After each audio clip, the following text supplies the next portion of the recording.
Olá, eu chamo-me Liliana Coutinho e hoje cabe-me a mim entrevistar. Na última sessão deste podcast fui entrevistada pela Mariana Pestana, que é arquiteta, curadora, e tivemos aqui uma bela conversa. E eu agora tenho à minha frente a Marta Lança, uma amiga, mas não só. A Marta Lança nasceu em Lisboa em 1976, tem tido um percurso muito variado, acerca do qual nós vamos conversar um pouco hoje. É trabalhadora independente, acho que esta palavra independente é algo que te marca aqui um pouco, já vamos ver como, em várias áreas do setor cultural, do cinema, a programação, passando pelo jornalismo, tem feito muitas traduções também de autores bastante importantes e diversos. Muitos dos seus projetos estão ligados ao Brasil, a vários países também africanos de língua portuguesa. Formou-se em estudos portugueses e tem aberto um doutoramento em estudos artísticos pela Faculdade de Ciências Sociais e Humanas da Universidade de Lisboa. Um doutoramento que eu imagino que é tão nutrido pela prática, que eu acho que a prática já o está a fazer, de certa forma. Tem colaborado com muitas publicações portuguesas, angolanas, criou várias, uma delas acerca da qual eu gostaria de conversar um bocadinho, e talvez aquela pela qual tu neste momento também és mais conhecida, que é o portal Boala, que dinamiza desde 2010, mas também as revistas Veludo, que eu me recordo bem ali da transição da década de 90 para os anos 2000, e da Fala. É mãe e vive entre a Feira da Ladra e, em Lisboa, e uma casa de campo em Eurique. E eu, se calhar, gostava de começar a conversar a partir desta casa de campo. Tu estás a preparar um livro? Se calhar vamos... Depois também te vou perguntar um bocadinho sobre isso. E eu já tive a vantagem, o privilégio de ler assim alguns certos. E eu tenho aqui um certo, que é: uma casa no campo habita-se devagar. Nunca há de estar pronta, mesmo quando eu for velhinha e ler Helena Ferrante junto à salamandra. Foi preciso desenhar canais de esgoto e de luz, picar a cal, rebocar, colar azulejos, erguer telhados, descobrir o chão antigo sobre o cimento, lançar sementes que não pegam à primeira, desentupir o passado, entre leveza e enraizamento, deixando correr no lençol freático até ao poço que abastece a casa, banhando as novas pessoas que vamos sendo, acumular histórias e até memórias. Eu, quando li este certo, pensei, isto é quase uma metáfora também daquilo que vai sendo a nossa vida, não é? É uma casa concreta, mas é também, de certa forma, parece-me também uma metáfora, e as casas, isto, acumular histórias, memórias, as pessoas que nós vamos sendo e que também são outras. Eu acho que isto tem muito a ver também com o teu trabalho. Eu vejo-te um bocadinho como uma agregadora também de pessoas, de lugares, de sítios. Não sei se podes comentar. Sim, primeiro eu agradeço muito este convite, Liliana. É um prazer falar contigo e dizer que adorei o podcast da tua conversa com a Mariana. E sinto que, embora em caminhos diferentes, têm pontos de contacto interessantes nas nossas vidas e na nossa forma de ver o mundo e de estar nessa tal prática do encontro e do diálogo e de potenciar essas polifonias todas, não é? Não como uma coisa de verdades únicas, mas sempre na ideia de as subjetividades serem valorizadas. E até na questão da Casa do Campo também achei que mandei-te este texto, que é um de várias crónicas desse tal livro a vir, muito em breve, que reúne crónicas a partir desses lugares que habitei, de casas que ocupei não no sentido de ocupa, Sim. mas e das várias pessoas que fomos sendo, não é? Porque de facto vejo a vida muito como esse devir, como essa metamorfose, de acordo também com cada fase, que não é só da vida privada, mas do momento da cidade, do país, do lugar onde estamos, não é? E o que eu tentei fazer é que essa pessoa vai sendo tentar um bocadinho resgatar a minha própria mundivisão de cada época, desde a infância, a casa onde cresci, que é a casa dos pais, aquela casa mais segura que nos lança para o mundo, de onde começamos a ganhar consciência de nós próprios e da sociedade, e um bocadinho o nosso posicionamento perante, que nos formem muito, às vezes por contraste, não é? Que as famílias têm esse potencial.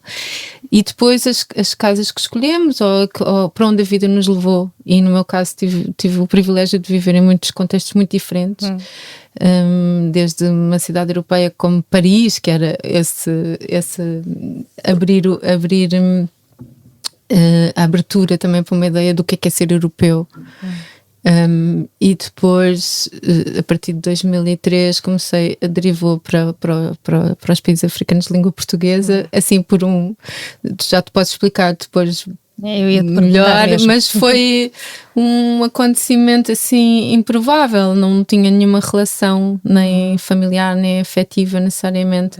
E aconteceu. E desemboca muito nesta Casa do Campo, que é um projeto que eu acarinho muito porque tenho família alentejana, da parte materna, da zona de Baleizão, Vidigueira, e quando regresso, depois de muitas andanças por África e Brasil, eu senti que Lisboa era de facto, talvez isto seja um pouco síndrome de retornado, que é falta de espaço, né? E precisava de horizontes largos, etc. Pronto, tinha umas poupanças e comprei uma casa na zona de Ourique, Castro Verde, e era uma casa, um monte alentejano, não é? Que tinha aquela matriz de casa de taipa, muito naquela zona do Campo Branco, não é? Do Baixo Alentejo, e muito não é uma casa senhorial de todo, aliás quem me vendeu era um assalariado, um trabalhador do campo. E eu achei esse certo que tu leste é interessante de pensar nestas camadas do palimpsesto que tem uma casa, não é? Essa história prévia a eu habitá-la, eu quis de alguma forma celebrá-la, homenageá-la, tentar perceber e sente-se as energias, não é? Apesar da casa estar desabitada há muito tempo, mas saber o esforço daquele homem que acumulou à custa do seu trabalho para poder comprar o seu pedaço de terra, e depois até no texto diga a certa altura para ele, quando ele recebe o cheque na escritura, é como é que o trabalho de uma vida de repente se reduzia a um pedaço de papel. E como é que uma terra se transforma em propriedade, não é? Esta ideia daquilo que tu delimitas, um meio hectare, que não é grande coisa, mas de repente ali à volta é tudo campo, mas aquele meio hectare passa a ser meu. Essa ideia de adquirir propriedade, não é? Pronto, e o livro de crónicas tem a ver com este, o fio condutor são as casas e o contexto e a pessoa que eu era e que eu fui, não querendo centralizar muito nesta coisa narcísica de eu e autoficção e este género também muito de se contar as nossas dores, sim, mas fazer disso uma coisa mais para lá de nós próprios, não é? Que tenha interesse para os outros. No fundo, quando eu li também alguns dos certos que já partilhaste comigo, eu também pensei, até porque quando escrevo às vezes também tenho trazido algumas coisas autobiográficas, coisas inclusive no Koala tens lá textos fantásticos. Eu acho muito interessante que tenhas essa forma de pensar também a partir da tua experiência. Sim. E no fundo o que eu sinto, e senti-me nos teus textos também, não é? É que somos nós a ver o nosso entorno, não é? Sim, somos um dispositivo de reflexão. É? Exato. E atravessamos através da experiência muitas coisas que têm a ver com o mundo em que vivemos, com a nossa sociedade, com as pessoas que vamos encontrando, não é? Portanto, é mais do que falar de nós, é falar um pouco daquilo que vemos e daquilo que vamos experimentando, não é? Sim, eu vejo a vida muito como, de facto, quando falamos, por exemplo, nesta coisa de o que é uma short bio ou um CV, não é? Nós destacamos o percurso profissional, etc. Mas se for a formação, as habilitações literárias, Exato. tudo isso. Mas a nossa formação é de facto composta da experiência de quem nos calha nos encontros da vida, não é? Os amores, os amigos, as amigas, a família, para começar, não é? Essa tal criação de identidade por confronto ou por... eu agora que sou mãe percebo como a disputa de identidade começa bem cedo, né? Sim. E depois tudo o que nos vai acontecendo somos uma amálgama disso tudo. E como é que garantimos uma possibilidade de escolha que nos defina mais sem cristalizar numa identidade só? Aliás, eu acho que agora remetendo para as questões das pautas identitárias que estão muito na ordem dos debates e muito acicatadas, às vezes instrumentalizadas, e cai-se nas armadilhas às vezes de um identitarismo excessivo, né? Quando tu cristalizas uma identidade ou fazes da luta das identidades a grande luta. E acho que até na visão feminista não, por mais que pulverizes os lugares de fala e as várias agendas, não podes perder o sentido de uma luta comum, de uma ideia de coletivo, feito dessas subjetividades todas. E sendo que eu posso invocar a minha identidade de mulher, mas também sou muitas outras coisas. Ou seja, não fazer só de um aspecto da minha vida como a única coisa que me define, não é? Sim. Lembrei-me agora de um texto que a Judith Butler escreveu um pouco sobre estas questões de identidade também. Ela quer também uma referência para este pensamento, e o que me estavas a referir fez-me pensar na chamada da atenção dela para mantermos sempre o caráter experimental da linguagem e não fecharmos as coisas em categorias, não é? Somos isto, somos aquilo, não. Podemos criar, se calhar é isso que também pode criar esse coletivo feito de múltiplos, não é? Sim, sendo a identidade uma construção fluida, não é? Que ela própria tanto defendeu como uma construção de género. Sim. Mas talvez... eu não quero entrar muito na conversa da polarização e dessas questões, mas só como defesa pessoal de ver ao estar a fazer este exercício retrospectivo de memórias que nos compõem, e um bocadinho aquela adolescente que eu era, o que é que ficou dessa adolescente? Sim. Dessa rebeldia dos 17 anos, do fugir de casa, do querer achar que podemos tudo e que temos direito a uma vida plena e tudo mais. E precisamos muito de voltar a essas pessoas que fomos, que ainda somos, mas que às vezes estão adormecidas, não é? Tal como o exercício de ser mãe nos obriga a voltar à nossa infância, a relembrar uma série de coisas que estavam esquecidas, não é? E isso é uma forma de nos reacordarmos, e lá está a identidade do que é que define uma pessoa, é esse conjunto de histórias e de pessoas também com quem partilhamos vida, neste caso partilhamos casa. Sim. E até num último texto desse tal livro que vai sair pela Tigre de Papel já agora, faço esse balanço do como é que a pessoa com quem partilhas casa, ou as pessoas, no caso de viver em casas coletivas, nos afeta tanto o estado de espírito dos outros, não é? Sim. Por acaso nós as duas já falámos dessa coisa do viver sozinho ou viver acompanhado, as vantagens e desvantagens. E eu que nunca tive a experiência de viver somente comigo mesma, embora tenha temporadas, até muito no Alentejo, mas toda a forma de estar dos outros, como cozinham, como estão, como ocupam a sala, como partilham a casa, essas tarefas, a questão das limpezas, que é sempre um assunto difícil. As crianças agora, não é? A quantidade de vezes que eu passo a apanhar brinquedos espalhados pela casa, essas coisas todas. Mas depois o estado de espírito, se a pessoa está, o dia se corre bem, se há uma alegria, se há... Isso de facto, nós somos um ecossistema de quando vivemos em partilha. Exato. E portanto a casa é um microcosmos de uma série de outras coisas da vida por fora. Sim, sim. Sim, e mostra como nós somos feitos de relações, não é? Completamente. Eu acho que nós já falámos aqui de muitas coisas que tu depois, que eu vou encontrando em alguns projetos que tu vais desenvolvendo, e devagarinho vamos encaminhando para lá. Mas se calhar gostava de que falasses um bocadinho mais antes de chegarmos a esses projetos mais concretos, sobre o que é que te levou, de forma então inesperada, para países como Cabo Verde, Angola, Moçambique, a tua ligação com o Brasil, enfim, aqueles que tu sentires que te interessa então, mais falar, mas tens aqui uma, sim, uma experiência vasta. Eu uma vez chamei territórios afetivos num contexto de um workshop sobre reparação e fui chamada a atenção que este termo, que para mim é carinhoso, tem um entendimento quase insultuoso para pessoas desses países, ou seja, porque há uma história colonial e eu sou portuguesa, e dizer territórios afetivos, mas na minha história de vida considero estes lugares também como de pertença. Acho que também isso a Achille Mbembe diz muito, que é um acidente nascer aqui ou ali, não é? Exato. Nós não escolhemos.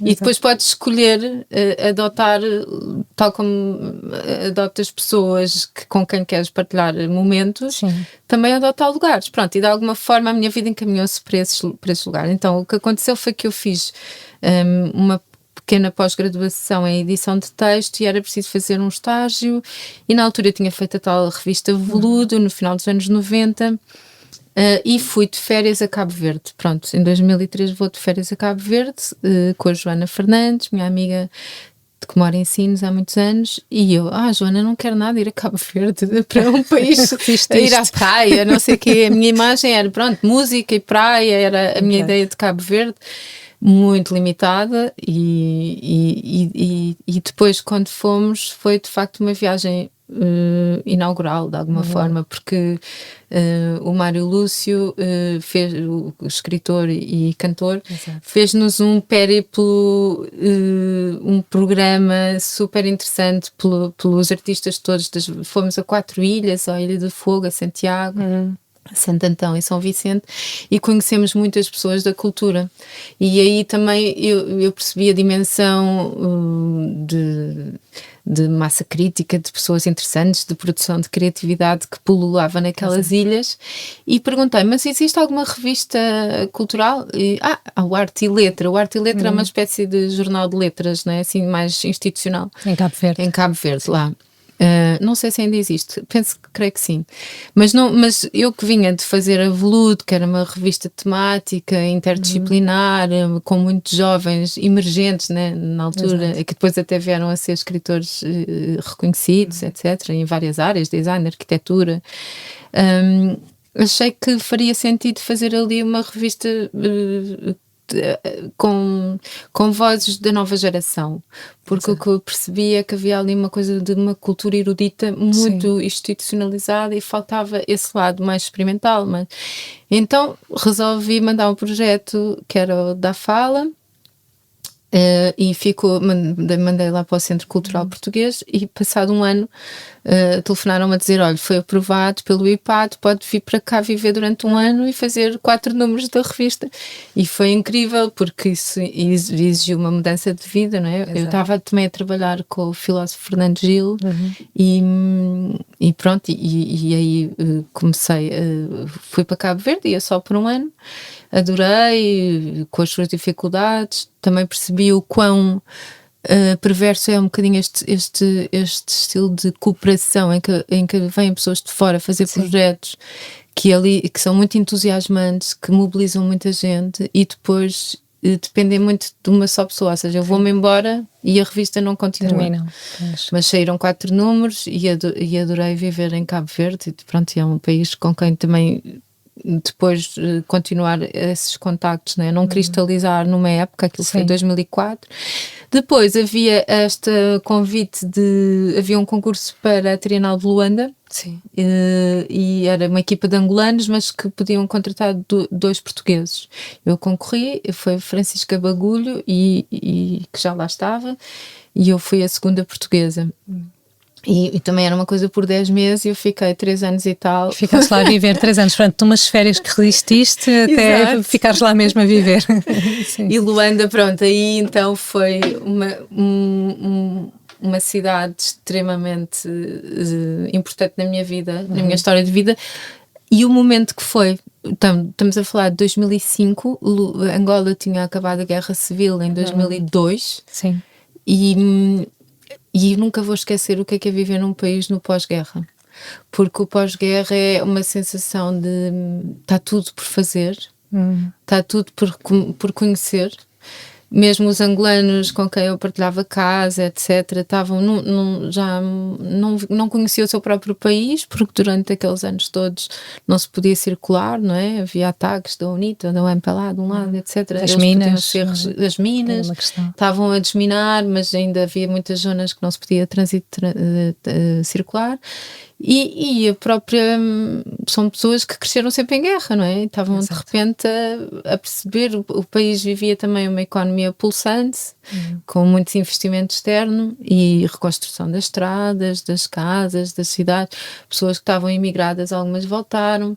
Houve ali um entusiasmo muito, muito interessante de ter testemunhado e de colaborar nele, né? De fazer a Trienal de Luanda foi uma equipa muito interessante também de criar uma coleção que foi o início também da Trienal, não é? Portanto, foi, depois houve mais duas. Sim. Mas essa que 2007 havia a coleção de arte do Indicador Colo e ele estava também a adquirir uma série de obras novas e a fomentar novos artistas, Fernando Alvim, etc. Abrirmos galerias na cidade, iam lá curadores de fora, pessoas que nunca tinham tido relação com a arte contemporânea a pensar isto tudo, também inscrever Angola também no mercado e no circuito de arte contemporânea. E foi interessante ver também como é que artistas a começar as suas carreiras, a criar discurso e a perceber que em relação a Portugal havia uma tensão enorme. Sim. E que muitas vezes não havia uma expectativa. Portugal quase queria que os artistas referissem determinados pontos da história dita comum, um eufemismo, e eles estavam a pensar noutras coisas, ou seja, esta dissonância de expectativas. Que às vezes ainda acontece, não é? Muito. Acontece mas muito. Acho que melhorou um bocadinho. Sim, é um percurso. Não é? E só ainda muito brevemente, pronto, isto foi, Angola tem toda uma história enorme, porque para além da Trienal depois trabalhei como professora, jornalista, inclusive tentei um negócio de transporte de cerveja. Se foi mesmo sair Fui à falência. A minha tentativa de ser empresária durou 3 meses ou 4. Foi rápido. Distribuição de cerveja naquelas pick-ups de... já nem me lembro bem, era uma coisa de alugar carrinhas para distribuir cerveja, mas depois aquilo estava sempre a avariar, nunca dava lucro, só mesmo. Prejuízo. Então, e depois volto a Portugal e concorri ao Inovartes e vou para Maputo um ano. Sim. Naquelas bolsas e fui trabalhar para o Doc Canema. Foi também uma possibilidade de conhecer o cinema africano mais a fundo, sobretudo no documentário. E no fim disso tudo vou uma temporada para o Rio de Janeiro, e aí é que surge a Boala e essas coisas todas, uma nova fase. Sim, e que vamos falar dela. Sim. Tu referiste a imagem que tinhas de Cabo Verde antes de ir, não é? Praia, música, eu acho que ainda é a imagem que muita gente tem, se calhar até muita gente que nos vai ouvir conversar, que no fundo é às vezes aquilo que nos chegou durante muitos anos, é uma espécie de postal turístico. E eu sinto também na relação que não é tão extensa como a tua, mas que vou tendo também com a África, que existem realmente ideias feitas que herdamos, outras que são ideias que nos vão, parece que há aqui um filtro entre a Europa e aquele continente, não é? Que nos faz chegar só algumas... Sim. Só algumas coisas, não é? Só algumas imagens já muito, enfim, pré-concebidas. E ainda é um bocadinho a herança da narrativa colonial, diria. Sim.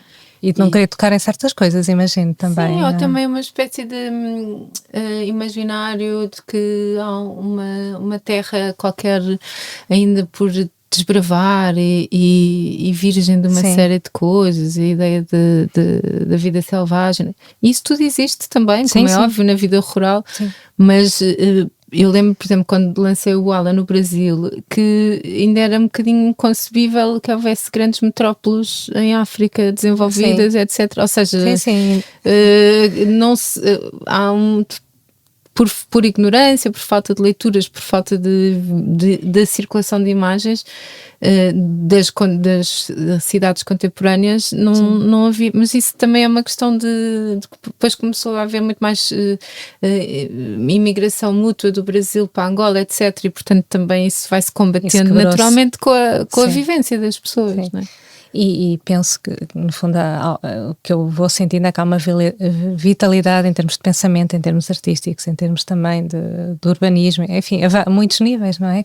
Claro, que é muito rica, e eu acho que para esse conhecimento que tu estavas a falar, o Portal Boala tem realmente também sido um contributo para mudar também estas percepções, para nos criar aqui, nós começamos a falar sobre casa, não é? Eu acho que há aqui uma ideia de casa ali, para mim há no Boala, uma ideia de casa onde estes territórios que tu habitaste e outros, não é? Coexistem e nos vão chegando, enfim, pensamentos, informações, imaginários que nós dificilmente temos acesso noutros contextos. Eu gostava que falasse um bocadinho do Boala, se calhar até começando por o que é que quer dizer Boala. Precisamente, pode ser às vezes visto como casa, mas é mais a ideia de aldeia, bairro, periferia, e às vezes é utilizado portanto é da língua quimbundo e lingala, usa-se no Congo e em Angola. Sim. E às vezes é assim pejorativo também, lá na Boala, tipo uma coisa meio atrasada lá na aldeia, né? Naquilo, mas pronto, todas as palavras, mas também é carinhoso, depende, é aquelas interpretações mais polivalentes. Mas sim, começa com essa vontade de quebrar esses estereótipos sobre os países africanos, com alguma ingenuidade até no início, mas era essa indignação que eu sentia quando voltava a Portugal, que era tudo muito folclorizado, ou muito no eixo da lusofonia e de um discurso muito vazio e com pouca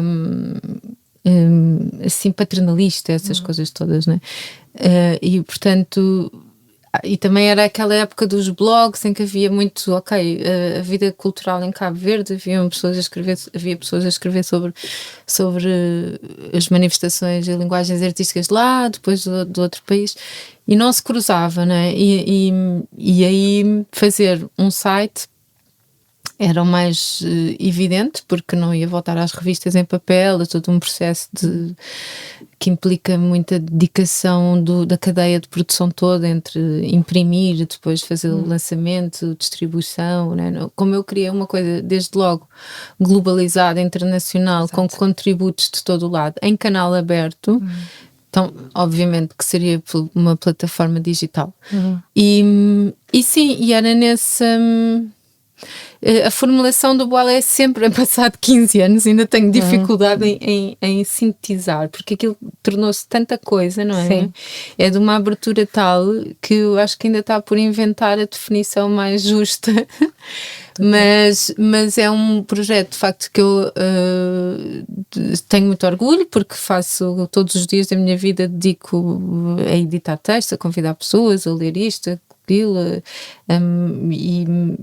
e também muito gratificada pelo facto de ter desde o início ter havido tanta disponibilidade dos outros também para participar, para ler, para divulgar, e foi uma coisa muito bonita também, como pode até começar de uma ou duas pessoas. No início até tinha também a participação da Marta Mestre, depois também a Francisca Bagulho, que teve uns anos também a trabalhar comigo, mas depois é de muita gente, não é? Porque hoje em dia, então, perante a crise jornalística e de fake news e todo esse mundo estranho e bizarro, ter um lugar seguro onde podemos publicar as nossas ideias e textos de ensaio aprofundados, que não tem a ver com o jornalismo rápido, exato, e noticioso, não é por aí de todo. é mesmo um fator que é preciso, mostra alguma resistência e faz sentido continuar. Mas no início tinha a ver com isso, os estereótipos da África, a vontade também de que os artistas e os investigadores e os tais nichos deixassem de ser nichos para se interconhecerem, nomeadamente o nicho académico e o meio artístico, que às vezes também era muito endogâmico de alguma forma, e depois também aquilo que sempre me perturbou e que no caso da antropologia é um grande assunto ético, é tu ou no cinema ou no jornalismo, que é fazeres trabalhos sobre determinadas realidades e depois não devolveres. Sim. Né? Tipo, as teses que os interlocutores, extraídos, os investigadores, é o extrativismo intelectual, essa coisa toda. E ter oportunidade de aquilo que muitos amigos e jovens angolanos e moçambicanos, a partir do Boala, conseguem às vezes conhecer mais sobre o seu país ou sobre a história, porque uma vez que os arquivos, muitos deles estão em Portugal, que é outro assunto, podemos falar da reparação e isso tudo. Então, este tipo de, não é que não pode ser só não pode ser uma medida paliativa, acho que isto não resolve problemas estruturais, mas ajuda a que haja uma horizontalidade no diálogo e naquilo que se produz, e naquilo que, na forma como se pode publicar, na forma como se pode ler, e também está de facto aberta à participação, sem ser por convite, só ser uma coisa de facto muito. Eu dou aquele conceito de curadoria aberta, não é? Uma curadoria que se vai fazendo em cada momento nas tais. E que está muito à escuta também, imagina, não é? Daquilo que te chega.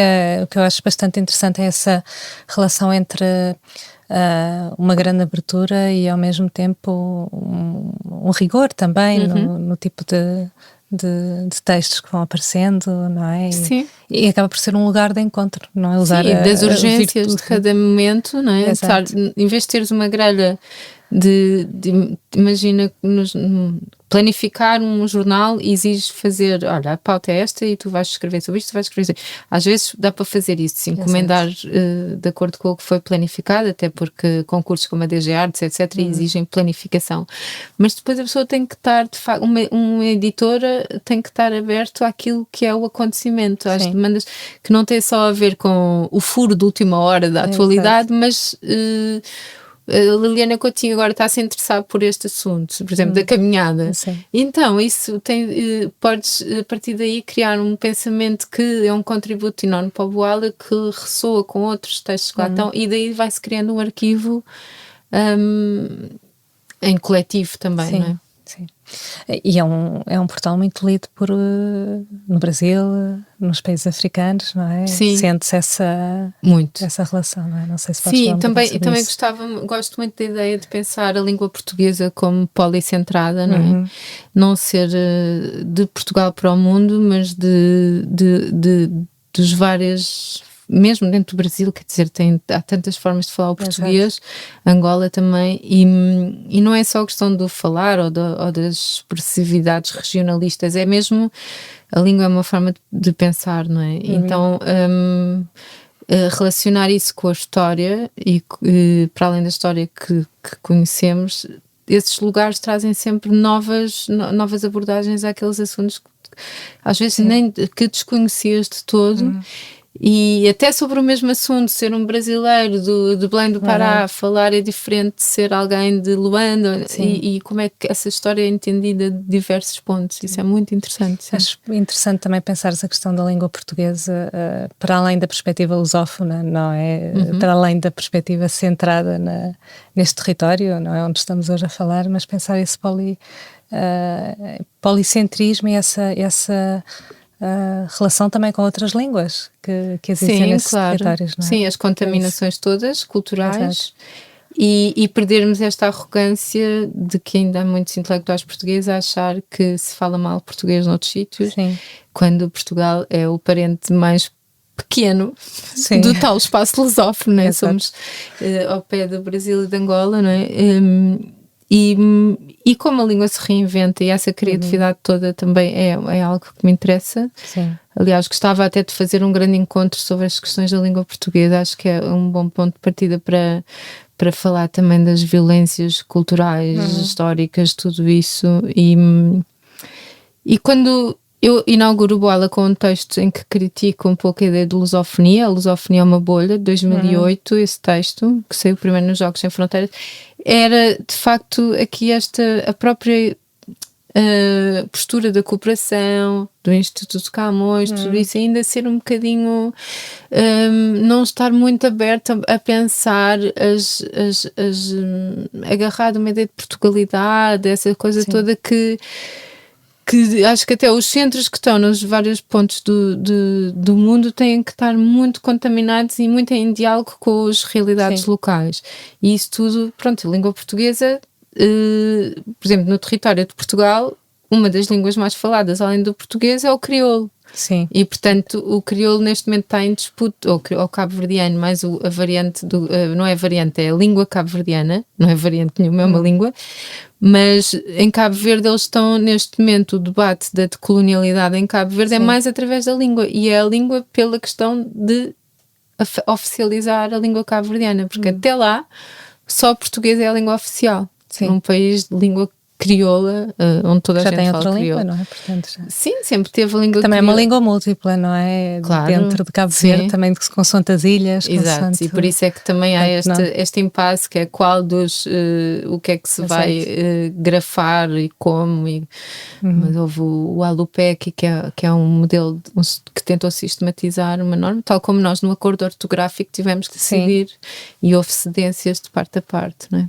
Exato. Mas sim, mas isso é uma longa conversa para linguistas, etc. Exato, mas eu se calhar pegava também já nesta questão do crioulo, na questão também de uma palavra que acabaste de utilizar, que é a decolonialidade também, e passava também para outro. Eu acho que ainda havia aqui muita coisa para falar sobre o Boala, vamos lá ver se lá voltamos ou não, mas pronto, não é só sobre o Boala. Mais interessante é que visitem o Boala. É isso, visitar o site, isso.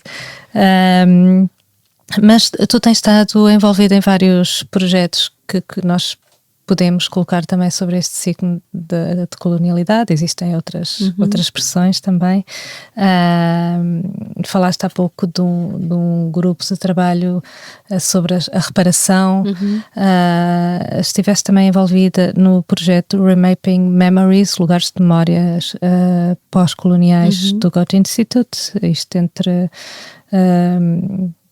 teve início em 2021, mas depois prosseguiu relacionando-se com o Boala e com o Museu de Lisboa até 2023.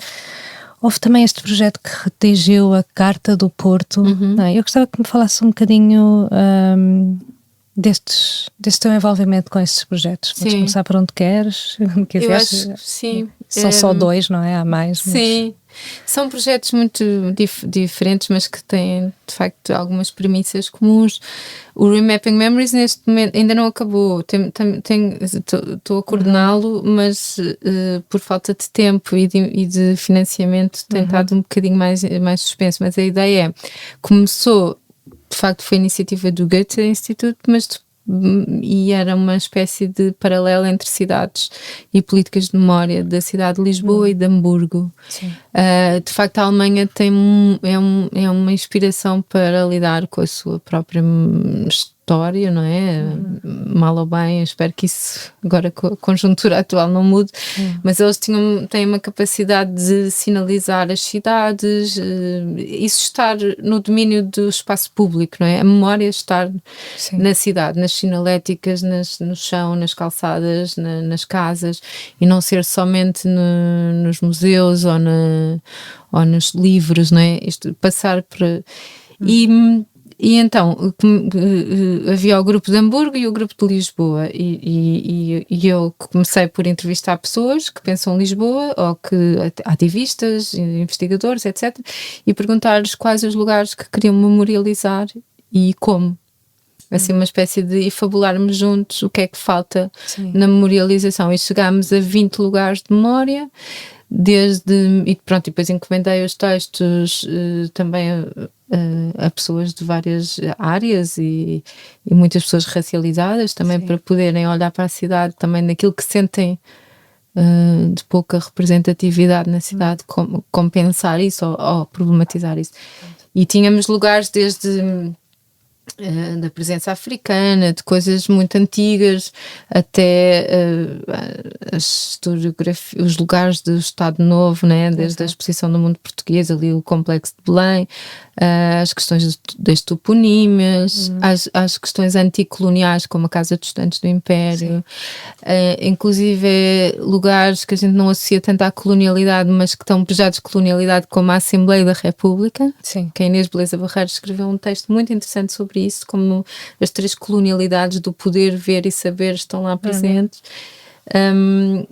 E é isso, é também pensarmos ou lugares que não existem nenhuma memorialização, como as portas de Benfica, e que tipo de marcação simbólica faz de uma ideia de centro e periferia, e como isso... Que está também relacionado com esta história, então, claro, colonial. Sim, os habitantes das cidades pós-coloniais têm há uma certa segregação, há uma linha de cor, conceito do William Du Bois, que atravessa a cidade de Lisboa e que nós às vezes nos esquecemos, mas depois, olha, vindo alguém de fora como do Brasil e percebe isto imediatamente, porque como não é muito convocado nas nossas conversas ou na escola, nós não percebemos como a cidade é toda ela de quem serve e é servido. Sim. Como isso corresponde a uma série de desigualdades económicas, tem uma interseccionalidade com as questões raciais e de género, não é? Quem é que vem limpar as cidades, quem é que pôde parar na pandemia, todas essas questões. Quanto tempo é que demora, que transportes, não é? E há zonas que ficam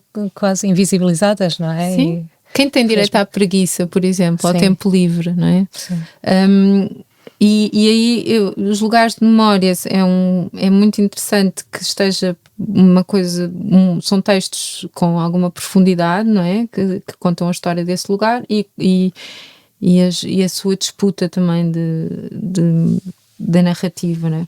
Depois, para além disso, o site tinha tem entrevistas, alguns textos mais de contexto.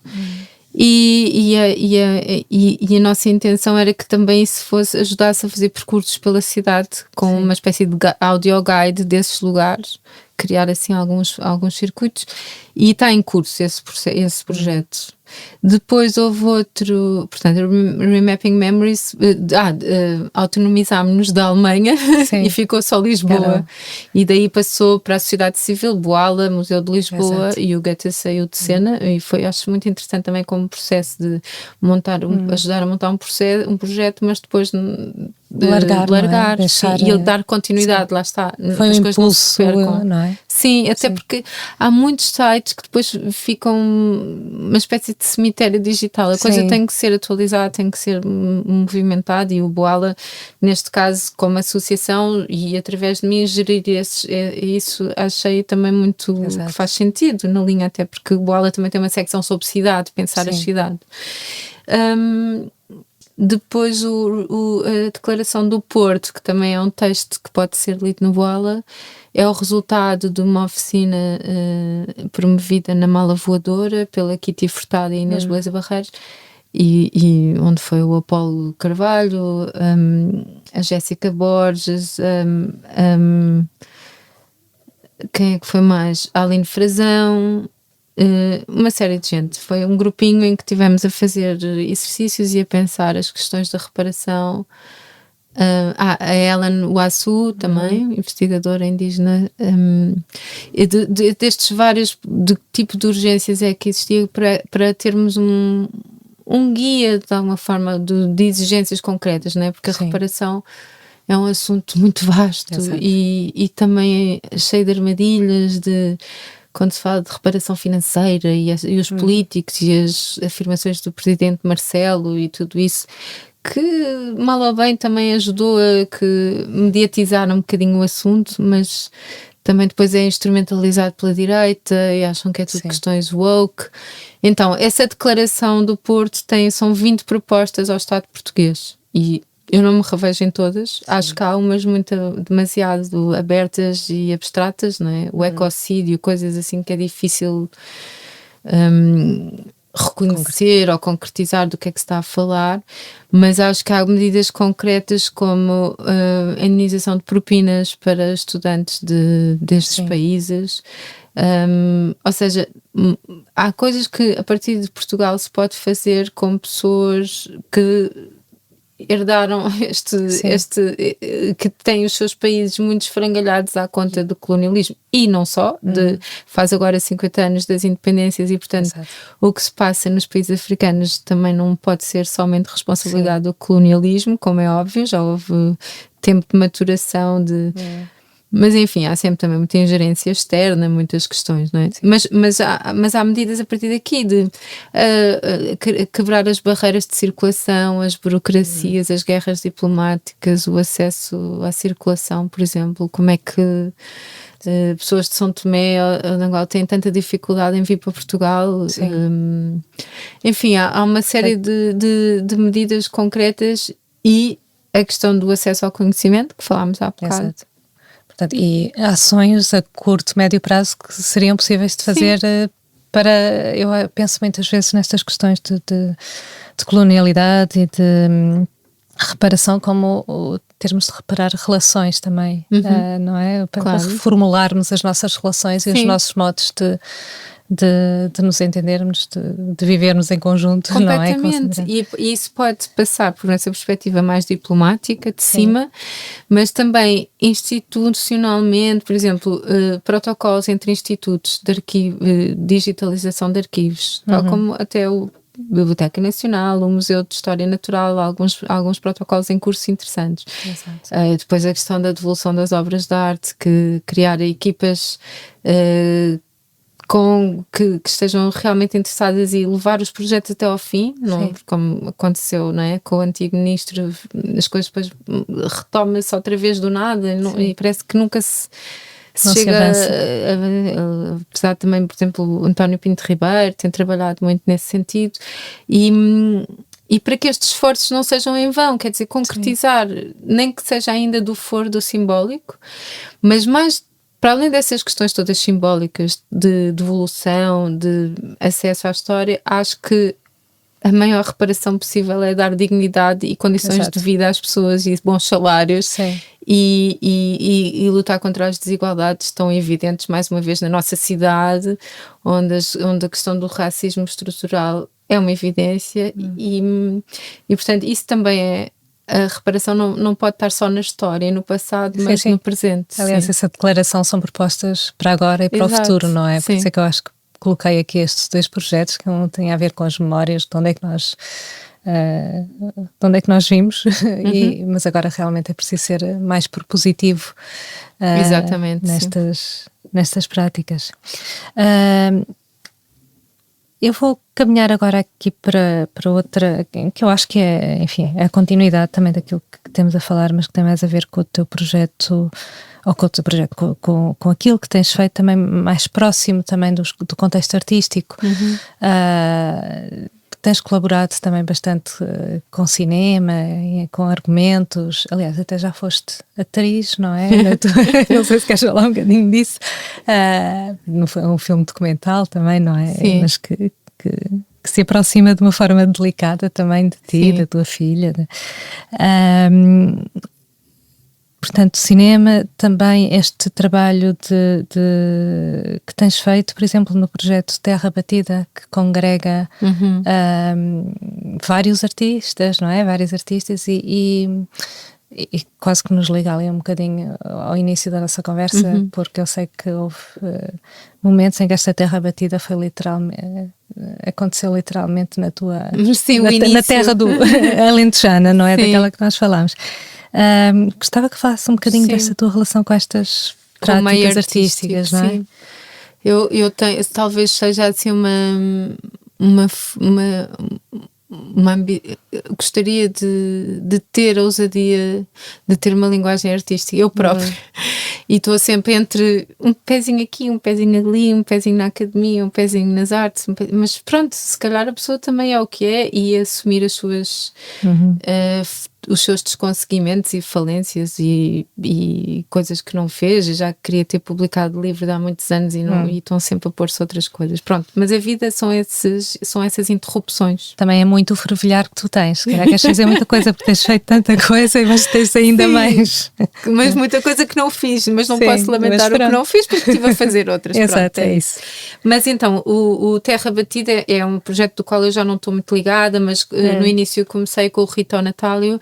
Criámos essa primeira Terra Batida, que foi uma rede de troca também entre as artes, entre a performance, as artes e os saberes ecológicos e as lutas ambientais.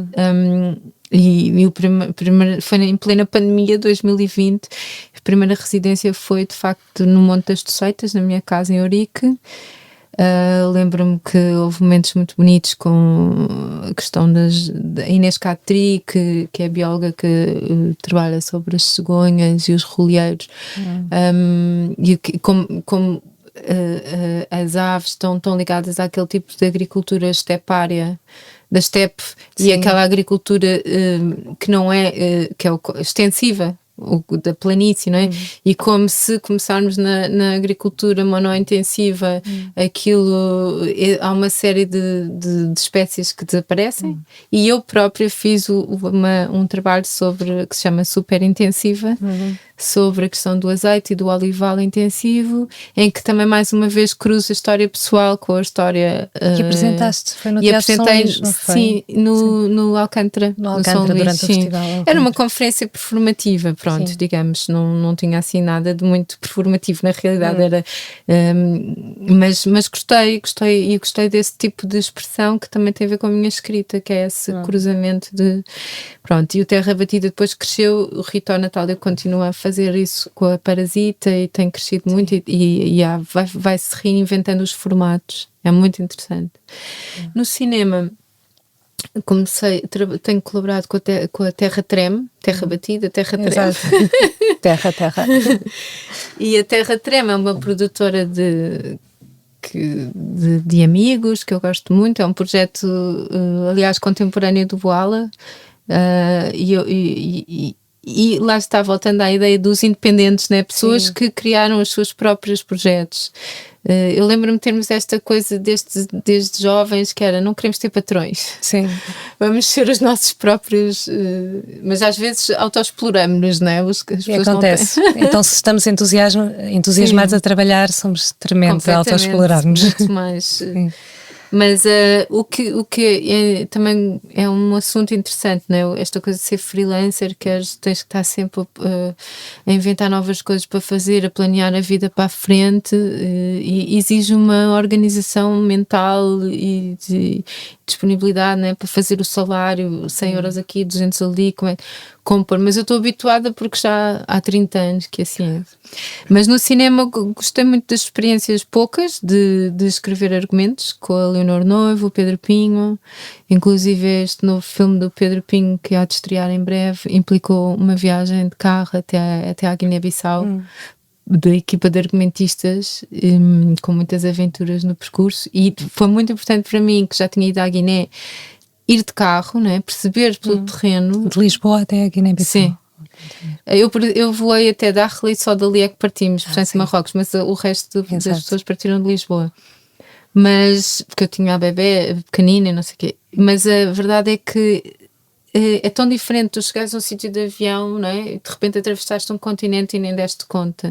E ir de carro e ver as nuances todas do que é Marrocos para a Mauritânia, as fronteiras da Mauritânia para o Senegal,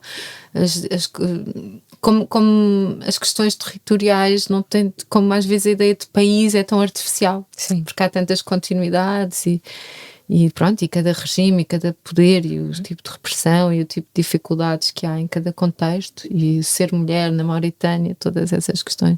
Foi muito interessante essa experiência, e esse filme, o Pedro Pinho tem uma maneira de trabalhar que eu admiro muito, que é, ele tem uma ideia, depois tivemos esta primeira fase de argumentistas, depois passou a outros, e depois quando parte para a rodagem, os atores não vão necessariamente dizer o que nós escrevemos. Sim.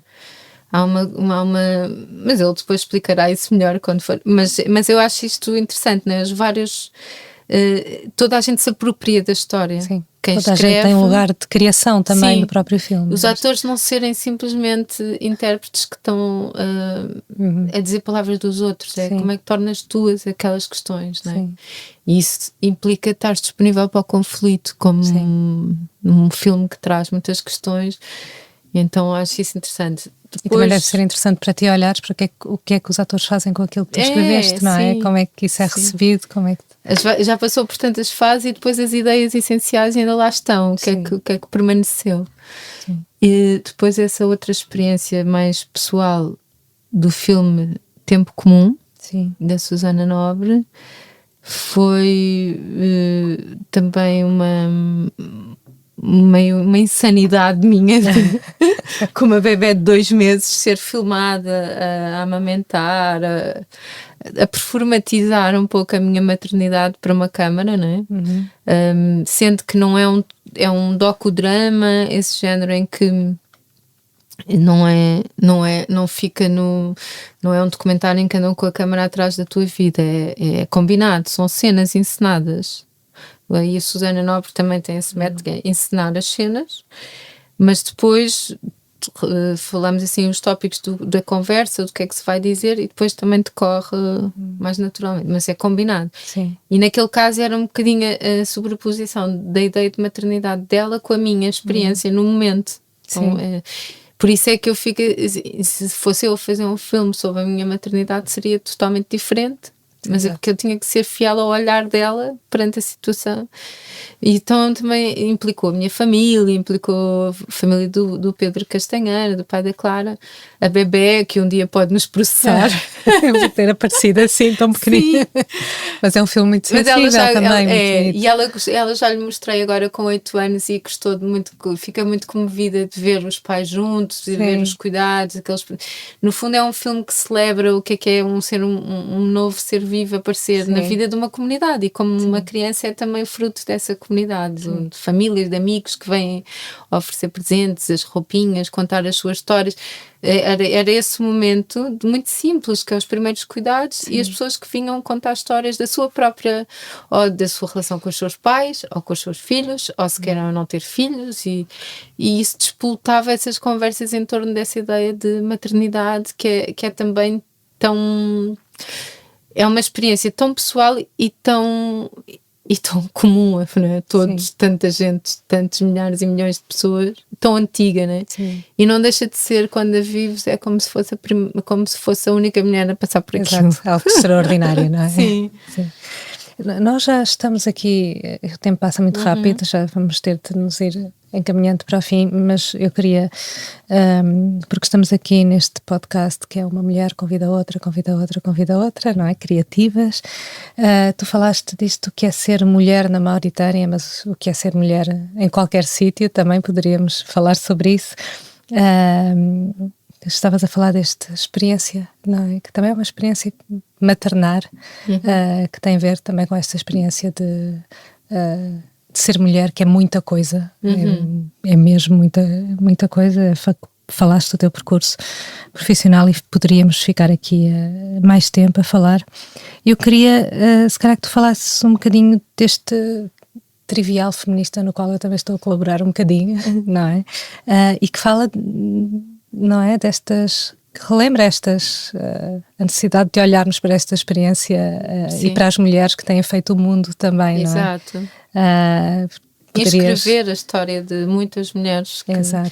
Então a ideia surgiu de um coletivo, muito através da Joana Paz, que é que viveu em Barcelona e que há um trivial feminista espanhol. E ela sugeriu-nos, propôs-nos fazermos um trivial feminista, chama-se Feminismos Reunidos, ainda é um nome provisório, mas estamos agora no momento de coletar perguntas, e porque de facto o dispositivo lúdico é uma ótima ferramenta para conhecimento, não é? Sim. Desde e que, tal como houve aquelas editonas da Wikipédia para inscrever mulheres que não estavam na história, Exato. aqui também é um bocadinho tentar relembrar uma série de figuras. Pronto, as espanholas tinham muito, o seu âmbito era do mundo hispânico, e então essas perguntas muitas não são assim tão pertinentes para aqui, e estamos a fazer uma coisa mais ligada ao tal espaço lusófono, com muitas intervenções da história do Brasil, de Angola, Guiné, São Tomé, Moçambique. Então convidei mulheres destes países para introduzirem questões, e também pessoas de várias áreas. Exato. Ou seja, artes visuais, teatro, ciências, né? As mulheres cientistas, e é jogar com isso, quem escreveu, quem fez, não sei o quê, em que ano, o nome do filme, do livro, etc.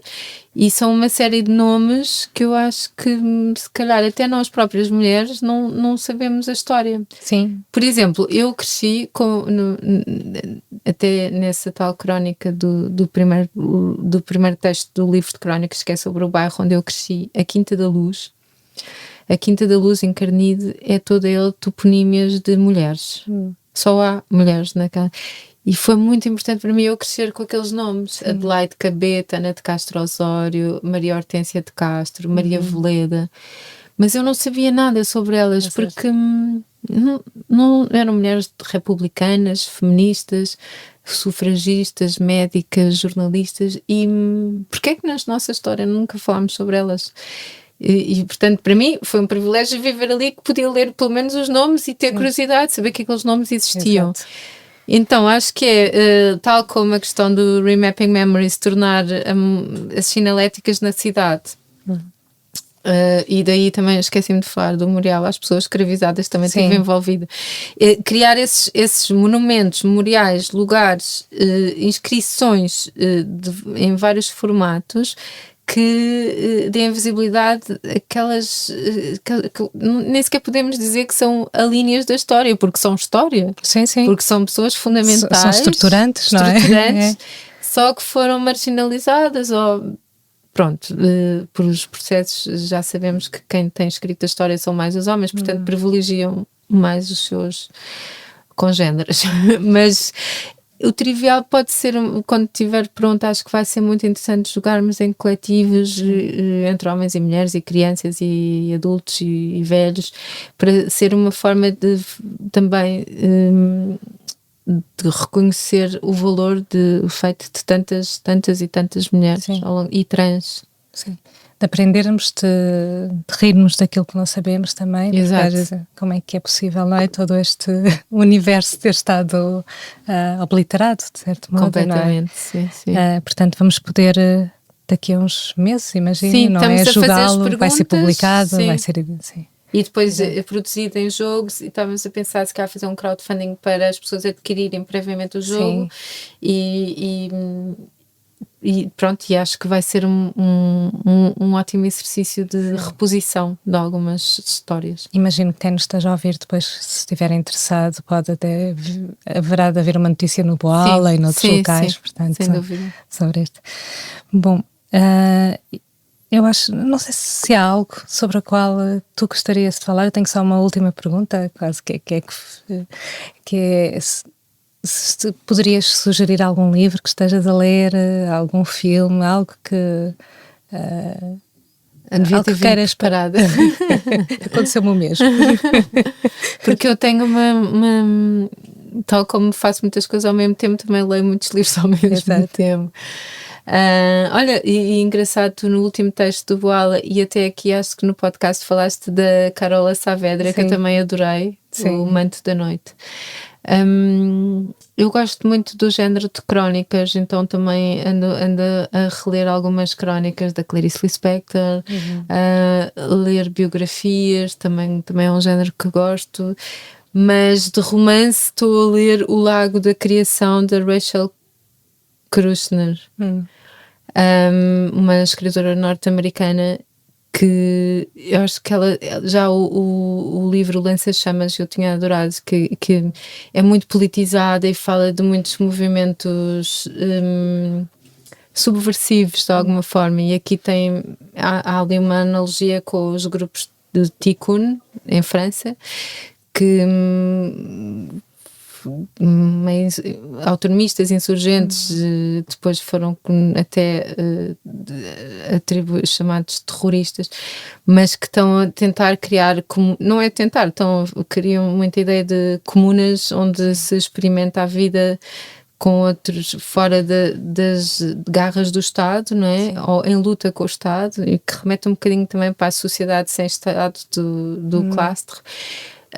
Mas enfim, aquilo é uma história que também vai muito à arqueologia, a outras, a espécie humana também nos seus antepassados também. Sim. Que tipo de cultura já tivemos nós, antes do Homo sapiens, inclusive, e que ainda estão, né, que resquícios dessas outras humanidades, não há outras humanidades que outras, que lá está, como as identidades nos formam, todos esses programas biológicos dos nossos antepassados todos também, como é que fomos selecionando umas coisas, abdicando de outras, e que tipo de ser humano somos hoje. E o que vai sobrevivendo, não é? De toda essa história mesmo, biológica também. Sim, história biológica, cultural, e é sempre uma história de guerras, né? De uma espécie suplanta a outra, não é pela lei do mais forte, isso já está fora de moda, não é? O Darwin em algumas coisas estavas errado. mas de quem tem a capacidade de adaptação e sobrevivência a determinados contextos. Portanto, também há esse fator da sorte.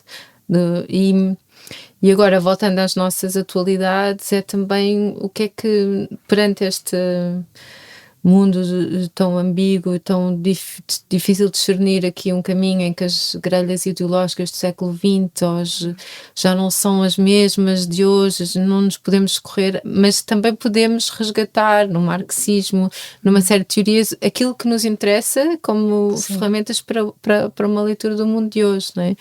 E pronto, e essa autora é extraordinária também como romancista, e ao mesmo tempo histórias políticas que estão ali, sim. Para uma leitura do mundo de hoje, imagino que para construir mundos também, não é? Que eu acho que estamos nessa altura em que estamos a precisar de pensar e de considerar também como é que podemos construir. Sim, eu acho tu também acho que partilhas muito essa ideia das micro-experiências, não é? Até na tua questão da alimentação e daquele recurso do que tu podes fazer com aquilo do teu âmbito de ação. Exato. E sim, eu acho que temos cada vez mais que tentar defender-nos muito por aí, né? Nas ideias de comunidades, não como uma coisa fechada, salvífica, assim um bocadinho alienada, de que aqui somos nós, os nossos termos, os nossos modos de vida, mas potenciar experiências que depois possam realmente ter impacto e alcance para além desse conjunto de pessoas, não é? Ter uma coisa, essa capacidade de passar do particular para o meio, para além de nós, não é? Autónomos, mas ligados, não é? E não alienados, de certa forma. Sim. Eu acho que precisaríamos terminar, poderíamos continuar aqui a conversar muito mais e havemos de continuar fora do microfone. Sem dúvida, Liliana. Mas muito obrigada, Marta, por esta conversa. E sei que vais voltar aqui. Vou voltar aqui com uma convidada surpresa. Exato. Obrigada. E também esta ideia da cadeia de mulheres é muito interessante. Sim, também me pareceu uma boa ideia. Muito obrigada. Até já.